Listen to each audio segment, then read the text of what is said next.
কোন কারণ ছাড়া মসজিদে ঈদের নামাজ আদায় করা এটা সুন্নাহর খেলাফ, মাকরুহ।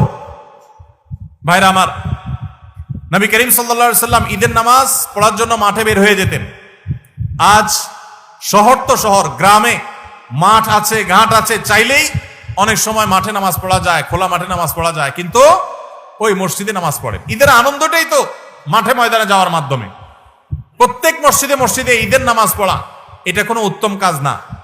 উত্তম হলো কয়েক মসজিদের মানুষ একত্র হয়ে একটা উন্মুক্ত জায়গায় নামাজ পড়বে, এটাই হলো সুন্নাত। ওইটা সুন্নাত না। মসজিদে মসজিদে ঈদের নামাজ পড়া এটা কি না?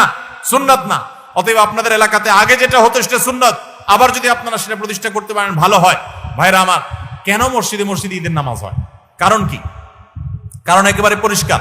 কারণ হলো সব মসজিদের কমিটির লোকজন তারা সবাই নেতা হতে চায়, কেউ কাউকে মানতে রাজি না। আরেক ঈদগাহে যদি যে নামাজ পড়ি তাহলে তো আমাদের ইজ্জত থাকবে না, তাহলে তো আমাদের সম্মান থাকবে না, মুখ থাকবে না। এই কারণে অনেকে দেখা যায় যে তারা নিজেরা সভাপতি সেক্রেটারি, নিজেরা মোড়লগিরি মাতবরগিরি করবে, এই জন্য নিজের মসজিদে জামাত শুরু করে দেয়। মোড়ল মাতবরগিরি করার যদি উদ্দেশ্য হয় তাহলে এটা কিসের ইবাদত? ইবাদত যদি নবী করিম সাল্লাল্লাহু আলাইহি সাল্লামের আনুগত্যের নাম হয় তাহলে আপনার মসজিদে নয়, বরং সেটা মাঠে হবে। প্রত্যেক মসজিদ মসজিদ না, কয়েক মসজিদের মানুষ মিলে ঈদের নামাজ হবে। দেখুন, ইসলামের নামাজের ব্যবস্থাপনাটা এত সুন্দর। 5 ওয়াক্ত নামাজ 5 জায়গায় মসজিদে হবে। প্রত্যেক এলাকার ছোট ছোট ঘর বাড়ির, ছোট বড় ঘর বাড়ির লোকেরা তারা দিনে 5 বার একত্র হবে, কুশল বিনিময় হবে, একজন একজনের হাল পুরসি করবে।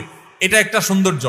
আবার জুমার নামাজ, জুমা মানেই হলো একত্র করে, যে অনেকগুলো 5 জায়গায় মসজিদের মুসল্লিদেরকে একত্র করবে জুমার নামাজ।